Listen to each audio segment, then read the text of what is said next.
Day 2, I made a little chicken asiago with vegetables over the fire, had a little charcuterie with grapes and cheese, and a little wine.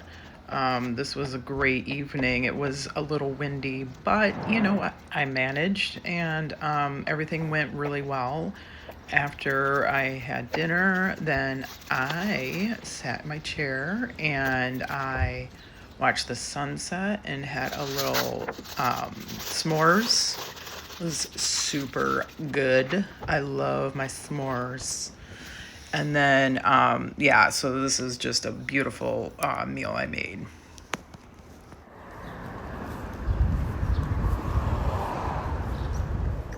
Thanks for watching, and don't forget to hit the subscribe button and like my videos. Toodles!